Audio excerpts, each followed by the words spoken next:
Les nuits de France Culture.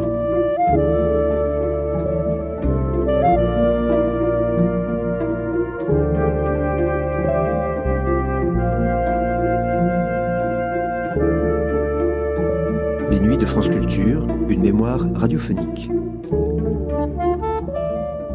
Née en 1923, morte en 1998, la psychanalyste Maud Manoni, qui dès 1948 avait travaillé avec Françoise Dolto à l'hôpital Trousseau, s'était spécialisée dans un travail en direction des enfants et des adolescents. Influencée par Winnicott et Mélanie Klein, dans le sillage de l'expérience menée à Kingsley Hall par les Britanniques Cooper et Laing, elle introduisit l'antipsychiatrie en France. En 1969, comme Fernand Deligny le fit dans les Cévennes, elle mit en pratique ses théories et ses réflexions critiques en fondant à Bonneuil, avec le docteur Robert Lefort et un couple d'éducateurs, Rosemarie et Yves Guérin, un lieu d'accueil et de vie pour les enfants et les adolescents autistes, psychotiques ou souffrant de graves névroses. On peut d'ailleurs découvrir aujourd'hui encore ce qu'était l'école expérimentale de Bonneuil à ses débuts, grâce au film qui tourna Guy Seligman au milieu des années 70, Vivre à Bonneuil. Peu de temps après l'ouverture de l'école en 1970, à l'occasion de la parution de son livre « Le psychiatre, son fou et la psychanalyse », Maud Manoni s'entretenait avec Jean Paget dans le premier volet d'une série que consacrait à l'antipsychiatrie l'émission Arcane 70 de Roger Pilaudin. Mettant en cause le rôle de la société dans la fabrication du fou, Maud Manoni y exposait ce sur quoi se fondait sa contestation de la psychiatrie et décrivait ce qu'était l'alternative proposée aux enfants accueillis à Bonneuil. Arcane, nom masculin.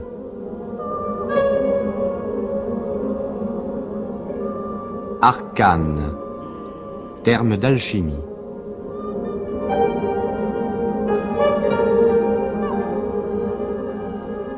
Arcane, opération mystérieuse.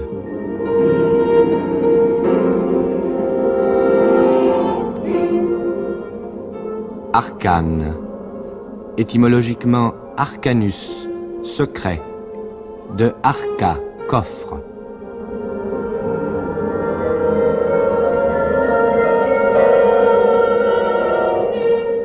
Arcane, qui est caché dans le coffre et par conséquent caché à tous les yeux.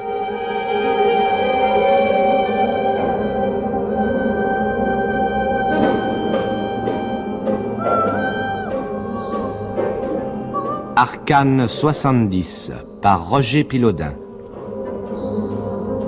Aujourd'hui, Arcane de l'antipsychiatrie avec Maud Manoni et Jean Paget.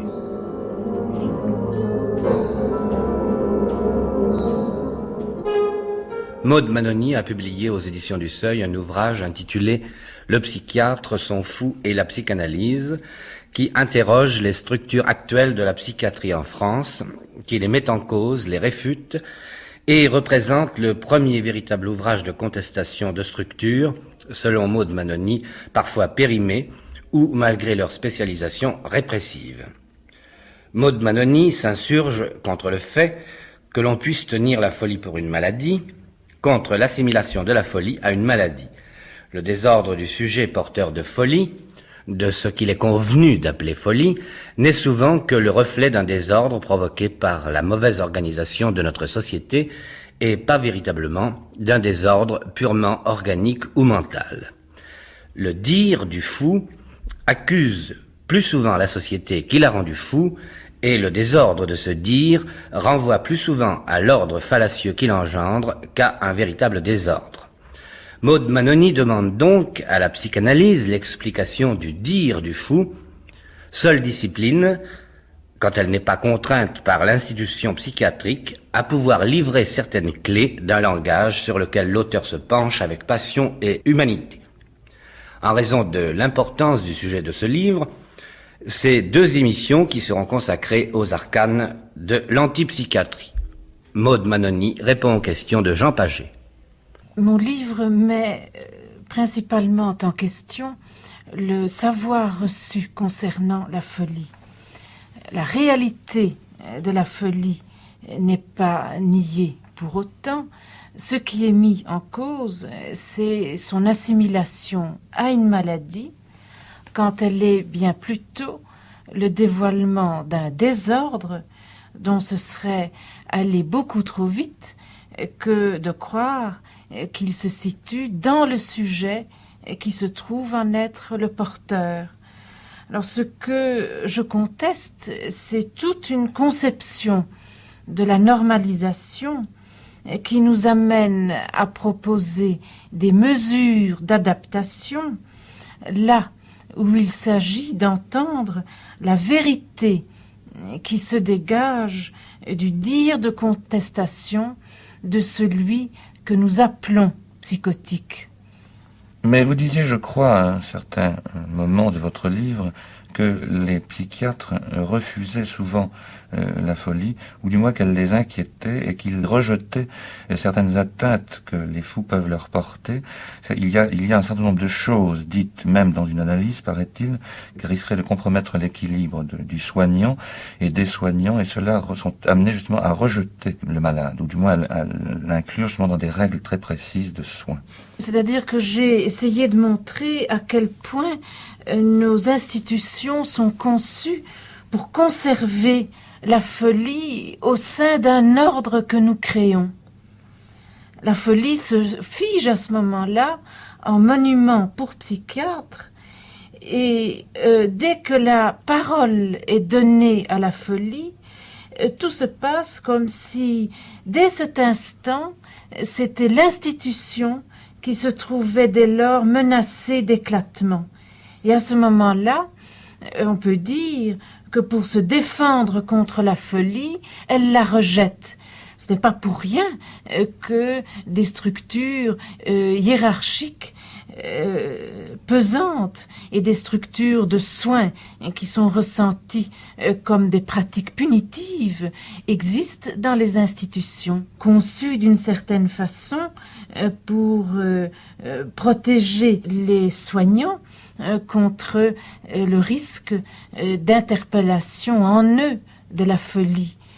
On peut dire que dans le mouvement psychiatrique actuel, on pourrait distinguer trois tendances. Enfin, l'une, ce qu'on pourrait nommer la psychiatrie communautaire. Pour la psychiatrie communautaire, en gros, la folie est l'antisocial. Et pour eux, la question des soins se trouve dispensée comme en médecine, et ce qui compte d'une certaine façon, c'est de mettre les sujets réputés psychotiques à l'abri des autres. Ils essayent de créer une sorte de micro-société qui pour eux a valeur thérapeutique. C'est-à-dire que pour les psychiatres institutionnels, il y a un essai de créer en quelque sorte des lieux d'accueil où la folie puisse arriver à parler. Mais la folie, néanmoins, continue à être soignée médicalement. Pour le mouvement antipsychiatrique, la folie est contre la société une protection valable, mais manquée, et elle n'a pas besoin d'être soignée. Le souci des antipsychiatres est de pouvoir créer des lieux d'accueil où la folie puisse être reçue. Et les choses sont changées radicalement lorsque nous ne mettons pas au départ nos normes à nous d'adaptation et notre conception à nous de ce qui est la norme et de ce qui ne l'est pas. Vous parliez des soins contraignants que l'on donne justement alors dans cette psychiatrie communautaire. Quel genre de soins, quel genre de règles y a-t-il? Comment ça se C'est passe-t-il? essentiellement une hyper-médicalisation, une chimiothérapie, mais non seulement une chimiothérapie souvent intensive, mais également à tout ce qui peut exister comme technique de groupe où on essaye même d'y inclure la psychanalyse, mais inclure la psychanalyse dans une conception tellement technocratique de la maladie mentale, la psychanalyse y perd complètement toute sa visée subversive première. Elle ne peut être à ce moment-là qu'en collusion avec un pouvoir établi que tout dérèglement de la conduite inquiète. Parce que la psychanalyse peut créer des troubles qu'à ce moment-là, la psychiatrie refuse. Enfin, je veux dire, à cause des règles qu'elle s'impose. C'est-à-dire que dans la mesure où la psychanalyse arrive à libérer une parole et que cette parole se heurte à un cadre extrêmement rigide et à toute une mentalité collective face à la maladie mentale, et disons que les effets à ce moment-là d'une interrogation analytique risque bien plutôt de se trouver épinglé par les autres au niveau de passage à l'acte, dans la mesure où on se heurte tout de même au mur des prisons. Enfin, je viens de faire un lapsus en disant les murs des prisons alors que c'est les murs des asiles. Et c'est pas rien d'ailleurs comme lapsus parce que il y a toute une catégorie de psychopathes délinquants que l'on essaye de soustraire à tort d'ailleurs de la justice.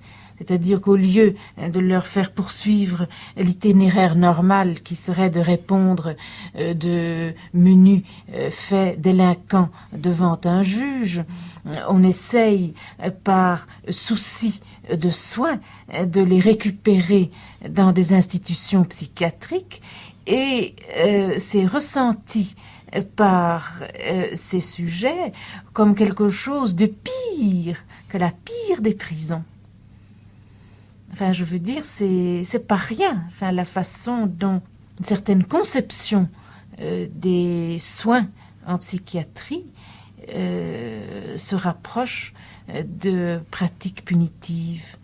Et pour cela, il suffit d'écouter ce que disent les malades qui sont en position de pouvoir parler.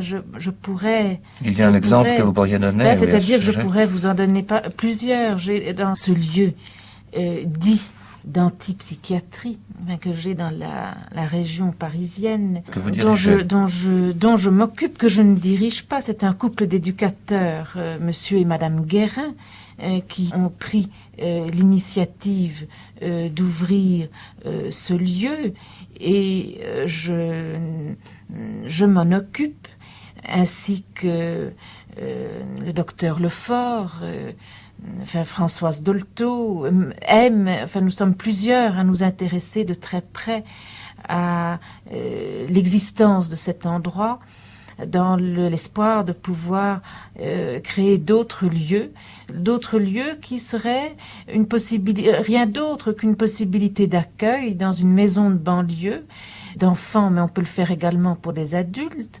mis en situation de vivre une expérience de vie communautaire où ils ont en main l'organisation de la vie de la maison. C'est eux qui font les courses, la cuisine, même au prix de fugues, même soumis à tous les aléas des difficultés des uns et des autres. Et alors c'est assez extraordinaire de voir comment un de ces enfants, par exemple, étiqueté psychose paranoïaque, est arrivé là en septembre. Donc nous n'avons pas d'école, nous refusons l'enseignement, mais tout de même, nous sommes à la disposition des enfants qui pourraient manifester un désir de savoir. Et cet enfant étiqueté psychose paranoïaque, au départ, s'est dit, mais enfin, quel endroit? cet endroit où il n'y a pas de maître. Et à ce moment-là, il s'est institué le maître, il est devenu enseignant des autres. Et pendant 1 mois, tous les jours, il a réuni pendant 1 heure des enfants de 5 à 14 ans dans un silence religieux et il leur a fait un cours sur les protozoaires pendant 1 mois régulièrement. Au bout de ce mois, il leur a fait ce que les maîtres ont dû lui faire, c'est-à-dire qu'il leur a dit qu'ils étaient vraiment tous beaucoup trop nuls pour qu'ils continuent à se fatiguer avec eux. Et à ce moment-là, il s'est institué professeur de lui-même et il a appris le russe en 3 mois de temps. Il a d'ailleurs appris le russe beaucoup plus avec la musique russe, enfin les chansons russes qu'avec les disques classiques. Et mon Dieu, donc au bout de 3 mois, il écrit et il lit correctement le russe. Et au mois de mars, on cause tout de même pas mal dans cette maison.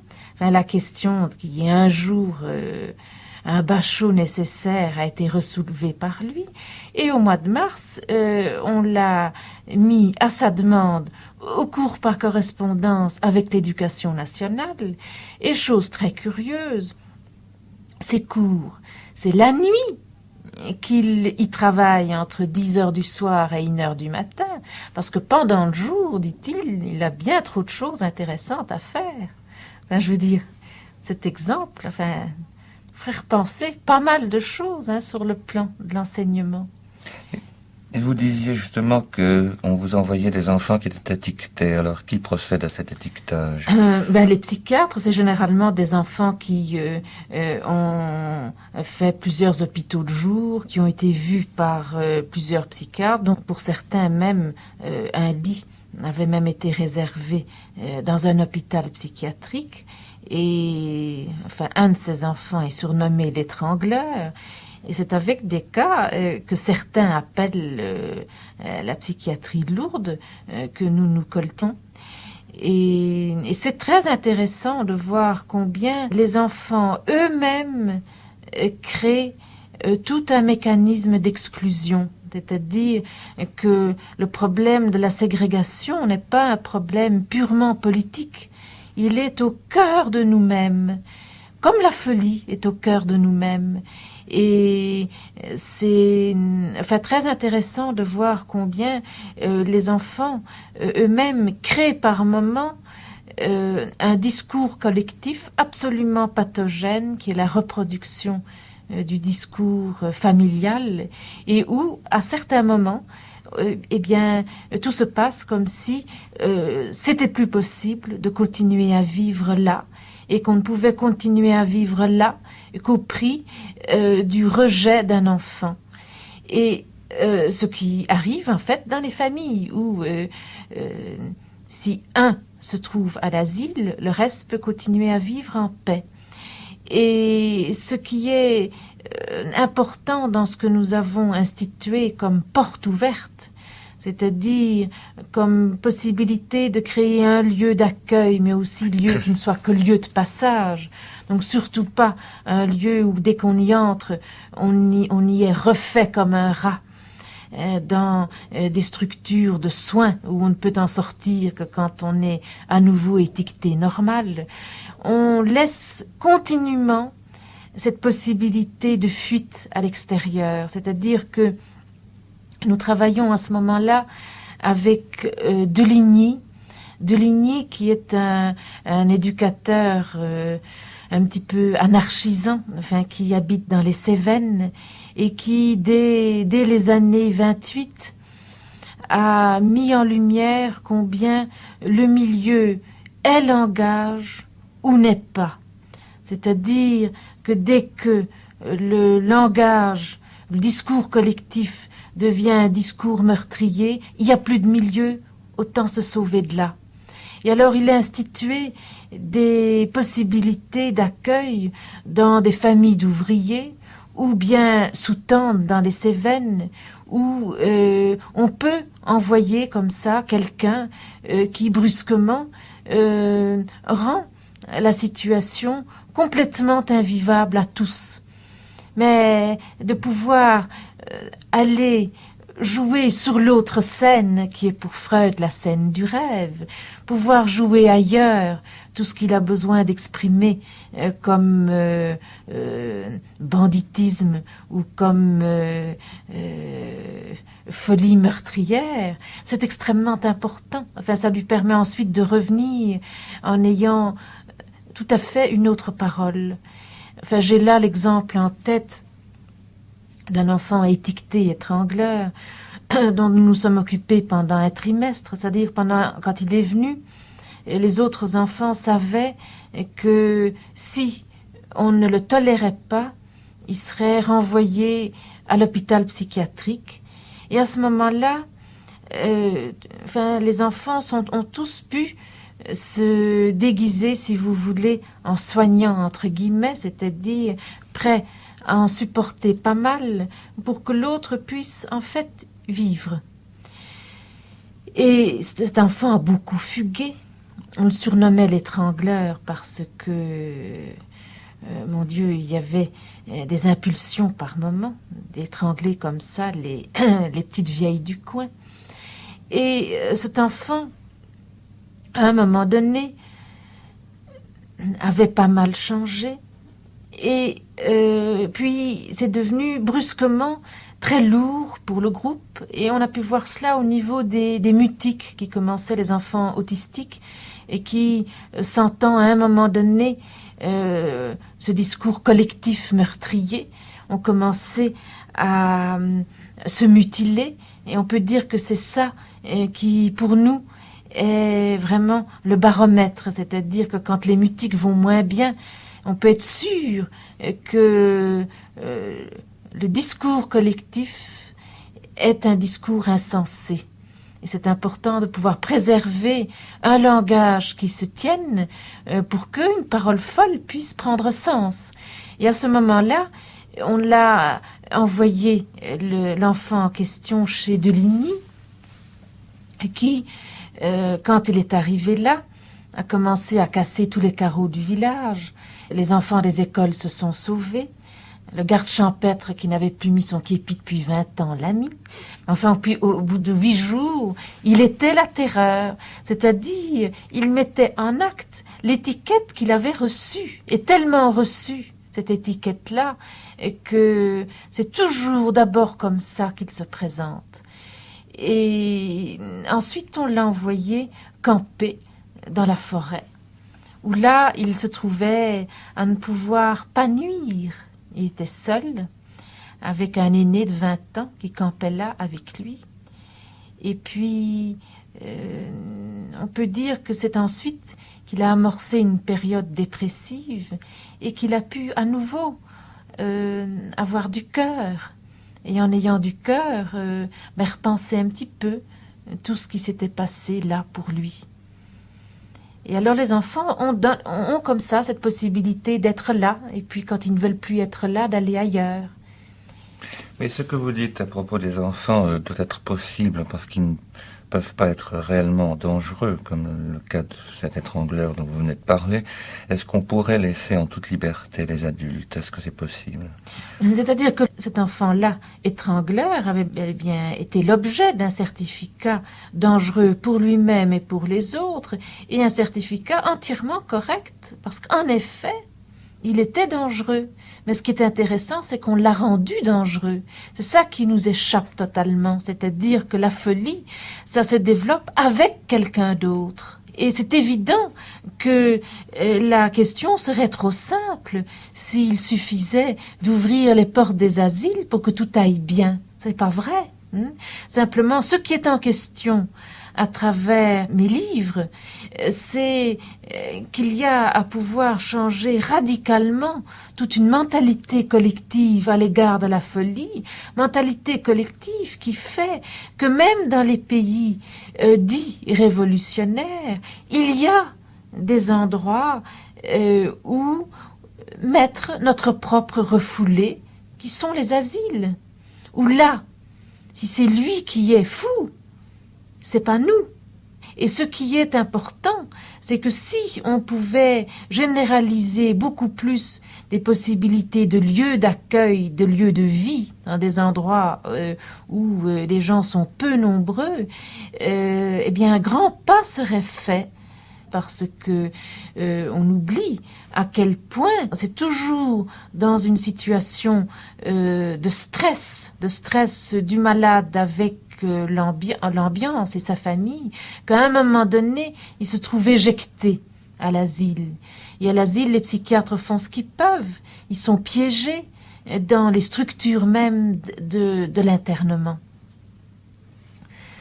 Alors pour ce qui est de ce que c'est, par exemple, que l'arriération, je pourrais donner un aperçu de ce qui en est dit par des enfants étiquetés arriérés. Oui, vous avez dit une chose très intéressante pour moi et pour les auditeurs.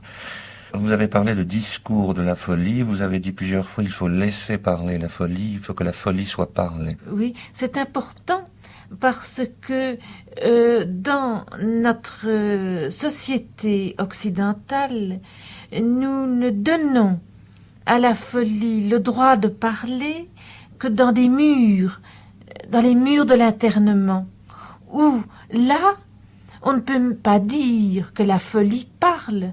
La folie est parlée suivant notre représentation de la folie. C'est-à-dire que quand on arrive là, on est comme au théâtre, enfin un théâtre qui est pas très gai, où les malades donnent à voir la folie telle que nous sommes censés la concevoir. C'est-à-dire que ce n'est plus le dire vrai de la folie, c'est la façon dont elle est devenue monument pour psychiatres. Et monument, comme disent certains, il faut bien pouvoir alimenter les thèses médicales. Et qu'est-ce qu'on deviendrait, nous, si on n'avait plus les soignants à amuser? Ce sont les malades qui disent souvent ça. Ce sont les malades qui disent ça et qui sont extrêmement conscients de la façon dont ils sont là. Et la chose extrêmement grave dans la façon dont, sur le plan médico-administratif, les structures de soins sont pensées pour les enfants, c'est que les réformes, disons, psychiatriques vont dans un sens qui, pour nous, analystes, est extrêmement inquiétant. Parce que on va vers un hyper dépistage en hygiène mentale, et le dépistage en hygiène mentale est pour nous pathogène par excellence, et on va vers une hyper sélection où dès la maternelle on risque d'épingler tel enfant qui a l'air bizarre, et ce tel enfant qui a l'air bizarre risque de se trouver épinglé et parqué dans des structures adéquates pour recevoir ce que nous concevons comme anormal et de faire une carrière à ce moment-là de malade mental. Le très gros risque, c'est de donner corps à ce qui est un rêve pour certains, c'est de créer un jardin d'enfants pour enfants inadaptés, avec tout un circuit d'inadaptation et qui déboucherait finalement sur l'usine pour handicaper à tarif dégressif selon le degré de l'handicap. Et on peut dire que ça, c'est le plus grand scandale de notre époque. Et qu'on peut être certain que à agir comme cela, nous allons créer une nouvelle maladie psychiatrique, maladie qui sera née de notre conception absolument ségrégative de la maladie mentale. Alors je peux, si vous voulez... Oui, vous parliez justement, vous disiez que vous aviez recueilli un certain nombre de mots d'enfants, de phrases dites par des enfants qui avaient été étiquetés, et je crois que ces mots sont intéressants à écouter maintenant. Alors, ce que je peux vous lire là, c'est un compte-rendu sténographié d'une séance du conseil. Alors, 2 fois par semaine, les enfants se réunissent avec les adultes sous la présidence d'un enfant et on parle comme ça de choses et d'autres. Et il se trouve que j'ai une séance là qui pourrait être intitulée l'arriération. J'en ai une autre qui pourrait être intitulée la ségrégation, et où à travers ça, on entre véritablement dans un autre monde. Alors ça commence ainsi. Il y a Rosemary qui dit, mais il y a eu hier deux contes, l'un qui s'appelait Le loup stupide et l'autre au temps où hommes et bêtes se parlaient. Mais les enfants n'ont plus voulu jouer. Alors je demande, mais qui était ce loup stupide? Irène. C'est un loup qui comprenait rien à rien. Il avait faim, il était perdu. Pierre. Le loup était stupide. Moi, qu'est-ce que ça veut dire stupide? Pierre, deux. Parce qu'il y a deux Pierre.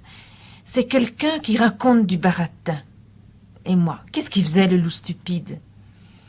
Paul, il était stupide. Moi, mais encore, tu jouais le loup stupide. Ça ne veut pas dire que tu l'étais. Tu jouais le loup stupide. Mais j'aime pas parler du loup stupide, dit un autre enfant. Il avait les oreilles bouchées, il était bête et il se faisait toujours avoir. Alors un des stagiaires pose la question, mais comment peut-on être idiot? Pourquoi? Comment? Un énorme silence. Mais je dis, c'est une question qu'on pose. Et alors il y a un enfant qui dit, en imitant Louis Benoît. Louis Benoît, c'est un enfant mutique. Alors je pose la question, mais c'est un loup qui se faisait toujours avoir, qui a choisi d'être idiot. Alors un enfant m'interrompt et dit, comme ça il avait la paix au moins. Et je demande, qu'est-ce qu'on y gagne? Pierre répond, de l'argent peut-être. Alors c'est Jacques, qui est étiqueté psychose paranoïaque, les autres étant des débiles avec des quotients de 60. Lui, Jacques, psychose paranoïaque, va nous donner la définition de l'arriération. Il se lève et il dit, moi je voudrais donner la définition de l'idiot. C'est pas de l'argent que l'idiot cherche à gagner, c'est de l'amitié. Il faut distinguer entre les idiots de nature et les idiots qui jouent à l'être. Et moi je lui dis, mais comment tu fais la différence? Il me répond, on pose une question. 10 fois 10, l'idiot de nature, il sait pas. L'idiot qui joue, il fait exprès de donner une mauvaise réponse, parce qu'il a peur de donner une réponse mortelle. Alors moi je lui dis, est-ce qu'il n'y a pas des idiots qui jouent à l'être, mais qui croient quand même qu'ils sont idiots de nature? Jacques, ah oui, dit-il, il y a ce processus, ce mot qu'il emploie aux grandes personnes. Ça vient du professeur qui vous dit, vous êtes bon à rien, vous êtes des minus, vous vivrez dans un bidonville. Alors, à force d'entendre, tu es idiot, on le devient. C'est ce qui est arrivé à Pierre. Alors Pierre répond, j'étais dans une école d'État. Le professeur Marteau, il avait besoin d'un enfant marteau pour que lui, il se sente pas marteau. Il faisait des fautes d'orthographe. C'est inquiétant, un professeur comme ça. Alors il tape, et moi je lui ai tapé dessus. Il a failli mourir, ce qui est vrai d'ailleurs. Alors Jacques, mais Pierre a tapé parce qu'il a été provoqué. Pierre m'a tiré les oreilles. Jacques, dans une école d'État, c'est interdit. Alors moi j'interviens en disant que mon Dieu, on a plutôt revisé ces règles-là, qu'on se dit, mon Dieu, qu'à la maison, les enfants reçoivent tant de tournées que s'ils en reçoivent un peu en classe, c'est pas si terrible. Alors Jacques dit, je suis contre la violence. Et un des enfants répond, mais on rend un enfant dingue comme ça. Et puis après, on s'étonne qu'il étrangle les gens. Mais on l'a rendu étrangleur. Un autre intervient et dit, mais le gars, il se dégoûte de vous. Il devient dangereux par dégoût. Ce qui fait du mal, dit un autre, c'est pas seulement les coups, mais c'est les paroles qui tapent comme des coups. Les paroles injustes, c'est l'injustice qui rend dingue dangereux. C'était le premier temps de l'antipsychiatrie avec Maud Manoni au micro de Jean Paget dans Arcane 70 de Roger Pilaudin. diffusé la première fois le 10 septembre 1970 sur France Culture. À suivre. Téléchargement et réécoute à la page des nuits sur le site franceculture.fr.